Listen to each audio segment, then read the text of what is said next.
Assalamualaikum warahmatullahi wabarakatuh. Perkenalkan, saya Fahri Arsyad M. Kesos, dosen tetap Prodi Perlindungan dan Pemberdayaan Sosial Politeknik Kesejahteraan Sosial Bandung. Pada kesempatan kali ini, saya ingin menyampaikan terkait mata kuliah yang saya ampu sesuai dengan bidang keahlian saya, yaitu mata kuliah Praktek Pekerjaan Sosial dengan Bencana, di mana mata kuliah ini ditujukan untuk mahasiswa Prodi Perlindungan dan Pemberdayaan Sosial semester 5 dengan kode mata kuliah PP05W03 dan berbobot 2 SKS. Mata kuliah ini diselenggarakan dalam 16 pertemuan tatap muka yang terbagi ke dalam 14 pertemuan untuk penyampaian materi dan 2 pertemuan untuk ujian tengah semester dan ujian akhir semester. Mata kuliah ini membahas terkait konsep dan karakteristik bencana, sistem penanggulangan bencana, manajemen pengurangan risiko bencana, dan peran pekerja sosial dalam pengurangan risiko bencana, lalu manajemen tanggap darurat, siaga bencana, tanggap darurat bencana, transisi darurat ke pemulihan, masalah-masalah yang dihadapi pengungsi, lalu juga ada standar minimum pemenuhan kebutuhan dasar korban bencana, dan bagaimana peran pekerja sosial dalam tanggap darurat. Terakhir, di materi ini ada manajemen pemulihan pasca bencana, yaitu di dalamnya ada kajian kebutuhan pasca bencana, rencana aksi pemulihan, rehabilitasi dan rekonstruksi, dan bagaimana peran pekerja sosial dalam pemulihan pasca bencana. Adapun capaian pembelajaran lulusan merupakan kombinasi dari sikap, pengetahuan, keterampilan umum, dan keterampilan khusus yang relevan tercantum di dalam rencana pembelajaran semester dan divalidasi oleh Ketua Program Studi dan Lembaga Penjaminan Mutu Prodi. Adapun capaian pembelajaran mata kuliah untuk mata kuliah ini adalah terdiri dari 3 hal. Yang pertama, CPMK 1, mahasiswa mampu memahami konsep-konsep dasar dalam penanggulangan bencana. CPMK 2, mahasiswa mampu memahami kerangka praktek pekerjaan sosial dalam penanggulangan bencana. CPMK 3, mahasiswa mampu memahami peran-peran pekerja sosial dalam penanggulangan bencana. 3 komponen utama pembelajaran yang dilakukan dalam mata kuliah ini terdiri dari 3 aspek, yaitu delivery, interaction, dan assessment. Untuk bagian pertama di delivery, yang saya lakukan adalah yang pertama menyampaikan materi via RPS dan presentasi interaktif tatap muka. Lalu materi ini juga tersedia di dalam SIAKAD Politeknik Kesejahteraan Sosial Bandung dengan media pendukung yaitu video pembelajaran, kuis interaktif melalui Quizizz, pemantik diskusi via menti.com, dan platform Canva. Untuk aspek interaction, saya melakukan diskusi 2 arah, tanya jawab, kolaborasi, dan refleksi bersama. Adapun untuk assessment, saya bagi 2 menjadi asesmen formatif dan sumatif, di mana asesmen formatif itu terdiri dari kuis, tugas proyek individu maupun kelompok, penilaian sikap dan keterampilan. Adapun untuk asesmen sumatif terdiri dari ujian tengah semester dan ujian akhir semester. Untuk model pembelajaran yang digunakan adalah pertama inquiry based learning dan problem based learning, dengan metode presentasi interaktif, demonstratif, praktik langsung, kolaborasi kelompok, dan respon kreatif. Untuk sumber referensi yang saya gunakan dalam mata kuliah ini adalah yang pertama buku teks, salah satunya karangan dari Margaret Alston, di mana beliau adalah pakar dalam bidang pekerjaan sosial kebencanaan. Lalu juga ada buku karya ahli lain dalam praktek pekerjaan sosial dengan kebencanaan, dan artikel jurnal bereputasi terkini yang terkait khusus dengan praktek pekerjaan sosial kebencanaan, untuk memastikan mahasiswa selalu mengikuti perkembangan ilmu dan teknologi yang berhubungan dengan praktek pekerjaan sosial kebencanaan. Berikutnya adalah video proses pembelajaran pada mata kuliah praktek pekerjaan sosial bencana dengan materi pada pertemuan pertama yaitu konsep dan karakteristik bencana. Mari kita simak bersama. Baik, Assalamualaikum warahmatullahi wabarakatuh. Waalaikumsalam warahmatullahi wabarakatuh. Selamat pagi semua. Pagi. Apa kabarnya hari ini? Baik semua ya. Gimana liburannya semester kemarin? Seru? Sudah puas? Kurang. Mau libur terus aja? Oke, nggak mungkin ya libur terus ya, karena hidup terus berjalan, termasuk perkuliahan kalian. Nah, hari ini kita setelah libur, kita masuk ke semester 5, teman-teman, ketemu lagi dengan saya, tapi di mata kuliah yang lain. Di mana mata kuliah ini adalah namanya praktek pekerjaan sosial dengan bencana. Nah, di pertemuan pertama ini, saya akan menyampaikan soal konsep dan karakteristik bencana. Ya, karena ini satu konsep dan pemahaman dasar yang perlu kalian tahu sebelum kalian memahami bagaimana sih pekerja sosial itu ketika berpraktek dalam setting kebencanaan. Untuk RPS detailnya nanti saya akan sampaikan di Siakat, jadi teman-teman bisa membaca keseluruhan pertemuan kita nanti sampai 6 bulan ke depan, ya, 1 semester ini, yang terdiri dari 16 pertemuan, nanti bisa diakses oleh teman-teman di Siakat. Nah, untuk selanjutnya mungkin kita akan langsung masuk ke dalam materi.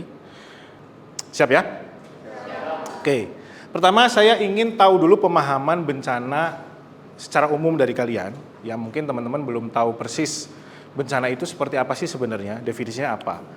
Ya, dan ini penting sekali karena ini berhubungan dengan profil lulusan kita ya di Prodi Perlindungan dan Pemberdayaan Sosial, yaitu profil apa? Analis penanggulangan bencana. Oke. Saya ingin teman-teman akses ke menti.com, ya. Silakan dibuka HP-nya. Lalu di browser ketik menti.com dengan code 5741 spasi 7407. Silakan. Sudah semua? Ada yang belum? Sudah semua ya?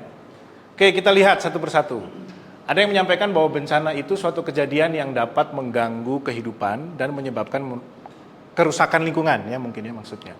Lalu ada kejadian alam atau non-alam yang mengakibatkan kerugian atau korban jiwa dan berdampak terhadap kehidupan sosial manusia.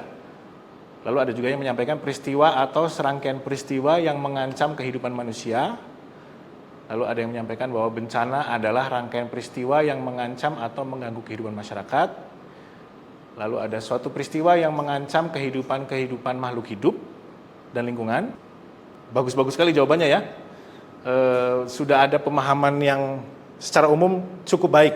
Ya, tapi kita pastikan lagi secara definisi formalnya seperti apa sih bencana itu. Secara konsep sebenarnya bencana merupakan pemahaman yang dipahami sebagai sebuah peristiwa yang mengganggu kehidupan masyarakat. Ya, tadi sudah ada beberapa pernyataan yang menyinggung hal tersebut. Dan pemahaman ini akan menjadi landasan kita dalam mengembangkan strategi mitigasi dan respon terhadap bencana. Ya, karena dalam praktek pekerjaan sosial nanti dalam setting bencana, fokus kita adalah di resiko bencananya harus dikelola dengan baik. Dan nanti kita akan mempelajari bagaimana mengintegrasikan berbagai perspektif tentang bencana untuk mendapatkan pemahaman yang holistik dan komprehensif. Dari definisi yang disampaikan oleh teman-teman, saya kira teman-teman sudah punya gambaran yang cukup tentang bencana. Tapi saya ingin pastikan kembali apa yang kalian pahami tentang bencana itu. Saya ingin kalian memilih ya dari 4 gambar ini. Menurut kalian mana sih yang termasuk bencana? Semua. Yang jawab semua boleh tunjuk tangan? Sok aja nggak apa-apa. 2, 3, 4. Oke. Mayoritas. Tunjuk tangan. Mas Kun misalkan. Menurut kamu mana yang bencana? 3. Nomor 3 aja? Nomor 3 aja. Kenapa Mas Kun? Karena jelas ada dampak atau akibat dari bencana itu. Sedangkan kalau jelas hanya fenomena. Fenomenal. Oke. Ada yang punya pendapat lain? Mungkin nomor yang lain mungkin? Dari nomor 1, 2, 3, dan 4? Kalau Mas Kun tadi bilang nomor 3. Tadi mayoritas jawab semua adalah bencana. Mas Kun hanya milih nomor 3. Ada yang nomor yang lain mungkin yang termasuk bencana? Semua bencana. Oke, jadi mayoritas merasa bahwa semua 4 gambar ini adalah bencana.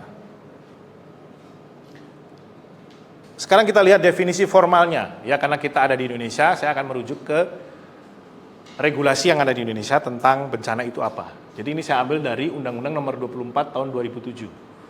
Di sini dijelaskan bahwa bencana adalah peristiwa yang mengancam dan mengganggu kehidupan dan penghidupan masyarakat yang disebabkan baik oleh faktor alam dan atau faktor non-alam maupun faktor manusia, sehingga mengakibatkan korban jiwa manusia, mengakibatkan kerusakan lingkungan, kerugian harta benda, dan dampak psikologis. Ya, jadi dari definisi ini ada beberapa kata yang saya garis miring dan saya bold. Ada peristiwa, ada kehidupan dan penghidupan, ya, mengganggu kehidupan dan penghidupan, disebabkan oleh faktor alam dan atau faktor non-alam, ataupun faktor manusia, ya, sehingga mengakibatkan korban jiwa. Mengakibatkan korban jiwa, mengakibatkan kerusakan, mengakibatkan kerugian harta benda dan dampak psikologis. Oke. Perhatikan kata-kata kuncinya. Jadi bencana itu, kalau mau peristiwa itu disebut sebuah bencana, berarti dia harus mengganggu kehidupan dan penghidupan masyarakat. Dia bisa disebabkan oleh faktor alam, non-alam atau manusia. Dan ada akibatnya, ada dampaknya secara jiwa, secara harta benda, kerusakan lingkungan, ataupun psikologis. Coba diresapi ya oleh teman-teman. Dan dari situ adalah ada 3 aspek dasar bencana yang harus diperhatikan juga ya. Tadi ada peristiwa, ya, bahwa peristiwa itu maksudnya peristiwa yang mengancam, ya, dan dia bisa menimbulkan dampak negatif pada kehidupan masyarakat. Yang kedua adalah mengancam kehidupan dan penghidupan dan menimbulkan korban atau melampaui kapasitas. Ketiga aspek ini harus hadir bersamaan, ya, untuk mengkategorisasi bahwa peristiwa tersebut sebagai bencana. Jika salah satu aspek tidak terpenuhi, maka tersebut belum tentu disebut sebagai bencana. Bisa diresapi kalimatnya? Oke, sekarang kita lihat lagi gambar yang tadi.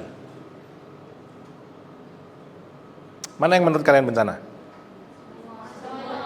Semua. Oke, masih ada yang menjawab semua? Semua. Sepakat semua? Yakin? Oke, lihat. Gambar nomor 1, gunung meletus. Oke, peristiwanya apa? Gunung meletus. Disebabkan oleh? Alam. Mengganggu penghidupan dan kehidupan masyarakat? Sebelah mananya? Kelihatan nggak manusianya? Ada nggak gunung yang berada di tengah lautan yang tidak ada kehidupan di situ? Ada. Di sini tergambar nggak kehidupan? Nggak tergambar.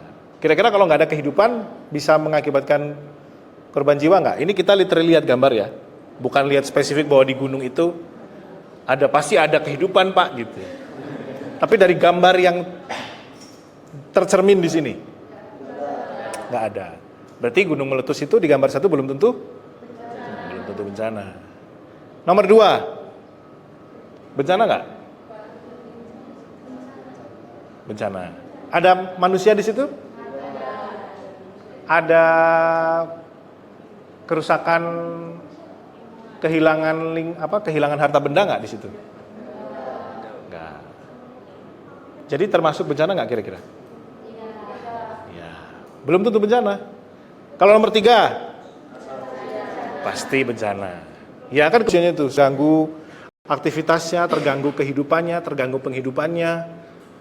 Bisa dipastikan ada kerugian pasti di situ ya, mungkin kerugian waktu, kerugian mungkin mereka jadi tidak bisa tinggal di rumahnya, aktivitas ekonominya terganggu. Ya, ada dampak-dampak yang jelas nyata di situ. Dan itu disebabkan oleh alam, bisa alam ya, bisa alam atau non alam sebenarnya. Jadi dari berbagai perspektif keilmuan, setiap bidang ilmu itu punya cara pandangnya masing-masing terhadap bencana. Pertama adalah pandangan konvensional. Jadi kalau pandangan konvensional itu memandang bencana itu sebagai kehendak Tuhan ya. Jadi karena sudah Allah yang atur atau kekuatan alam yang di luar kendali manusia. Jadi efeknya apa? Manusia cenderung bersikap pasrah ya. Bencana dilihat sebagai takdir yang berulang sehingga tidak perlu apa-apain gitu. Ya udah kehendak Tuhan, kita nggak bisa melakukan apapun selain menerima apa yang menjadi takdirnya Tuhan. Ada juga pandangan dari ilmu pengetahuan alam. Ya, jadi dari pandangan ilmu pengetahuan alam, bencana itu merupakan gejala alam yang menyebabkan kerusakan. Jadi nggak ada tuh faktor lain selain faktor alam. Sehingga pendekatan yang dilakukan adalah bisa diprediksi, tapi melalui pendekatan ilmiah. Dan hanya fokus pada upaya kesiapsiagaan teknis. Lalu ada juga pandangan ilmu sosial ya, bahwa bencana terjadi karena kitanya yang nggak siap, gitu. Kitanya yang nggak punya kemampuan untuk menghadapi si bencana. Nah di sini penekanannya lebih kepada kerentanan dari sisi masyarakatnya, ya seberapa masyarakat itu tidak punya kemampuan untuk menghadapi si bencana dari sisi sosialnya, dari sisi ekonominya maupun dari sisi politiknya. Sehingga bencana dipandang sebagai konstruk sosial. Ya, kalau misalkan pakai pandangan ini, bencana apapun yang terjadi, itu tergantung masyarakatnya. Kalau secara sosial bagus, ekonominya baik, pendidikannya bagus dan segala macam, dampak dari bencana itu nggak terlalu besar buat mereka. Sehingga fokusnya pada penguatan masyarakat ya untuk mengelola hal tersebut. Tapi ada pandangan terakhir nih, yang menjadi pandangan yang diadopsi oleh berbagai negara, terutama paling tidak dalam konteks 10-20 tahun terakhir, yaitu pandangan holistik ya, di mana bencana itu dipandang sebagai fenomena kompleks antara fenomena alam dan perilaku manusia, sehingga memerlukan analisis menyeluruh di dua hal tersebut ya, dari sisi alam maupun perilaku manusianya, dan analisis terutama dari sisi alamnya yang biografis. Belum lagi ditambah dari kondisi sosial ekonomi, demografi, dan pembangunan, itu kita masih banyak belum merata. Masih banyak daerah-daerah yang mungkin kategorinya daerah terpencil, mungkin banyak pembangunan di wilayah yang hanya fokus pada di perkotaan, terutama di pedesaan tidak terlalu diperhatikan. Masih banyak sekali warga miskin, masih banyak sekali orang yang mungkin mengakses pendidikan aja masih sulit. Dan itu kenyataannya memang ya, di sampai tahun 2025 itu kondisinya masih sama. Nah, ini berkontribusi pada tingginya kerentanan masyarakat di Indonesia, terutama ketika menghadapi bencana. Jadi di Indonesia itu kombinasi, ya, sudah secara fitrahnya, alamnya, geografisnya, Allah sudah kasih kondisinya itu seperti ini. Ya, kita banyak sekali ancaman bencananya, baik dari sisi tadi tektonik, kondisi posisi kita di garis khatulistiwa, ya, belum lagi perubahan iklim dan lain-lain. Ditambah kondisi masyarakatnya juga yang masih banyak ketimpangan, ya, sehingga ini berefek salah satunya dengan kalau kita lihat di peta ini, ya, ini peta dari Badan Nasional Penanggulangan Bencana yang menunjukkan indeks kerawanan bencana di Indonesia. Ya. Nah, dari masing-masing komponen ini kita perlu melakukan penilaian dari masing-masing. Nah, untuk di sesi hari ini kita akan mencoba menilai dari sisi ancamannya dulu. Ya, bagaimana cara kita melakukan penilaian ancaman sehingga kita tahu tingkat ancamannya seberapa besar di wilayah tersebut. Ya. Nah, indikator yang digunakan untuk menilai ancaman itu ada 9. Yang pertama adalah pemicunya, unsur yang mengancam, lalu yang ketiga adalah tipe dan kecepatan dan jarak ancaman, yang keempat adalah tanda-tanda dari ancaman itu, yang kelima adalah frekuensi, yang keenam adalah periode, ketujuh durasi, yang kedelapan adalah akibat kerusakan, dan terakhir adalah angka penyebaran. Masing-masing akan saya jelaskan lebih detail. Yang pertama adalah pemicu. Apa yang dimaksud di sini? Pemicu itu adalah apa yang menjadi penyebab ancaman. Contoh kalau kita bicara bencana banjir, apa sih yang menjadi pemicunya? Bisa curah hujan tinggi, bisa karena daya tarik peluru, bisa karena ada permukaan lahan di hulu sungai. Ya.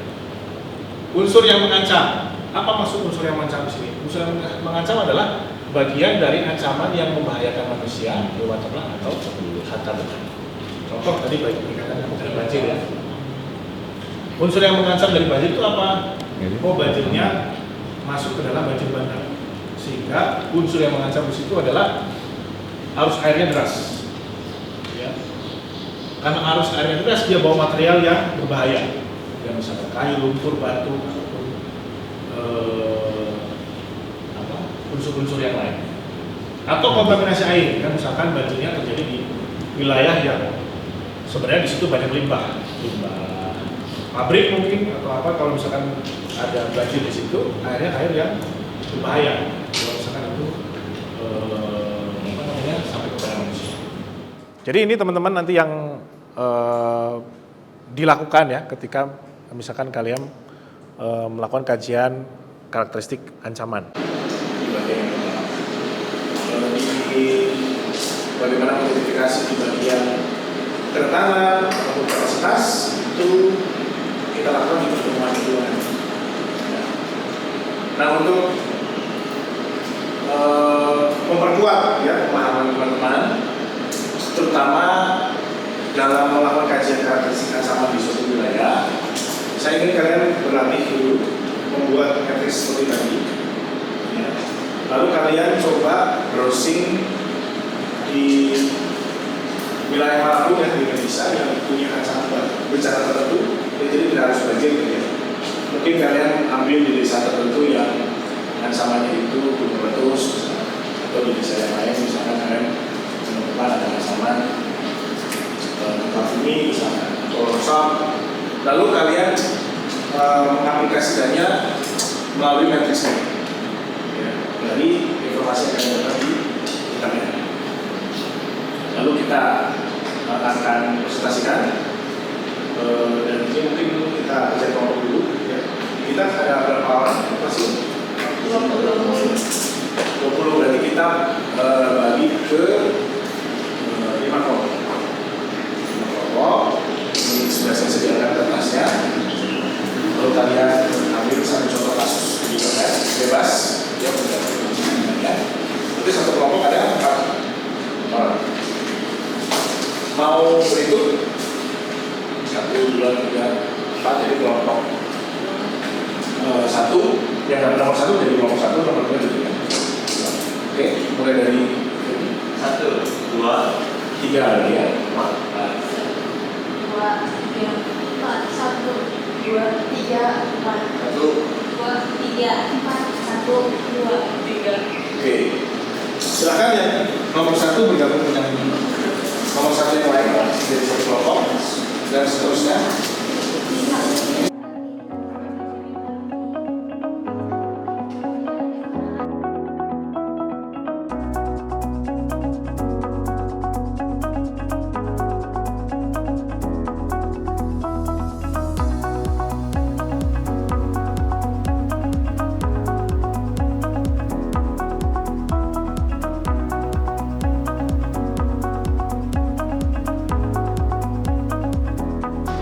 Gimana hasil diskusinya? Oke, sudah selesai semua. Setelah ini saya minta seluruh kelompok untuk mempresentasikan hasil diskusinya ya. Kita mulai dari kelompok 1. Silahkan ke depan. Baik, terima kasih Pak Fahri yang telah memberikan waktu kepada kami. Kami dari kelompok 1 mengambil contoh bencana yang terjadi di Gunung Kuda, Kabupaten Cirebon yang terjadi pada tanggal 30 Mei tahun ini, di mana pemicunya itu akibat aktivitas penambangan galian C pada lereng Gunung Kapur yang terjal. Kemudian unsur yang mengancamnya yaitu ada material tanah, ada batuan, kemudian ada kapur yang bergerak secara tiba-tiba menuruni lereng. Kemudian untuk tipe kecepatan jarak ancamannya, gerakan massa tanah dan batuan longsoran ini sangat cepat dan tiba-tiba. Jarak jangkauannya terbatas pada area di bawah lereng dan kaki lereng yang rentan. Kemudian tanda-tanda dari bencana ini yaitu getaran tanah yang mengakibatkan suara gemuruh, kemudian ada retakan pada permukaan tebing.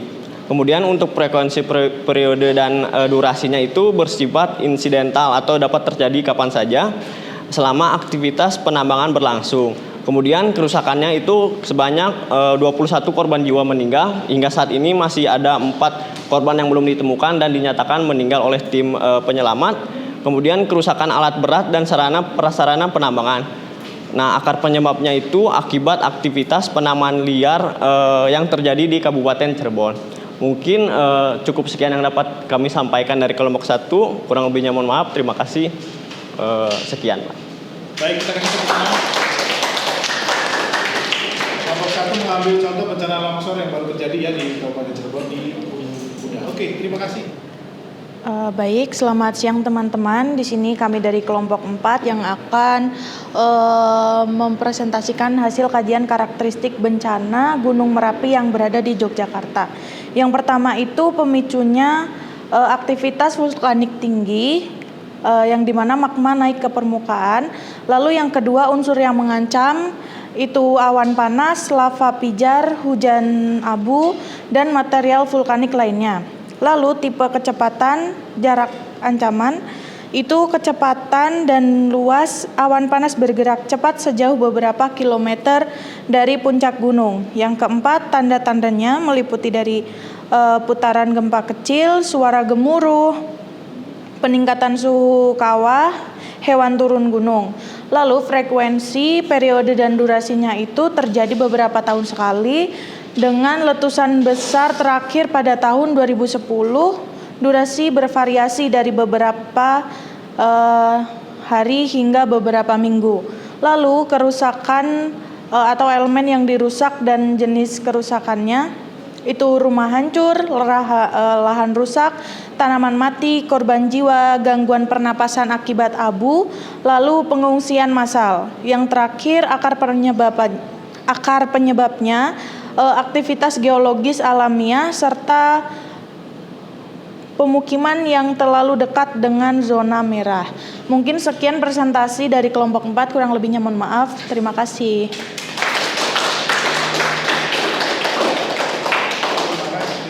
Baik, kita sekali lagi kasih aplaus untuk seluruh kelompok. Luar biasa sekali tadi hasil presentasinya. Saya cukup yakin teman-teman sudah memahami dengan baik bagaimana melakukan kajian karakteristik ancaman bencana.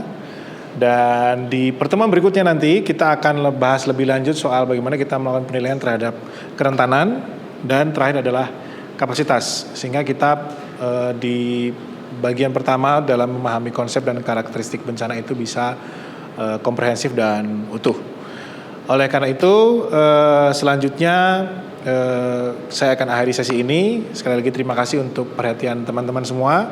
Sampai ketemu lagi di minggu depan di pertemuan kedua, dan saya akhiri. Wassalamualaikum warahmatullahi wabarakatuh. Waalaikumsalam warahmatullahi wabarakatuh. Salut. Salut, salut. Salut, salut. Salut. Demikian video rekaman proses pembelajaran mata kuliah praktek pekerjaan sosial dengan bencana, Prodi Perlindungan dan Pemberdayaan Sosial, Politeknik Kesejahteraan Sosial Bandung. Semoga video ini memberikan manfaat terutama dalam membantu mahasiswa untuk lebih memahami praktek pekerjaan sosial dengan bencana. Karena itu saya akhiri. Wassalamualaikum warahmatullahi wabarakatuh.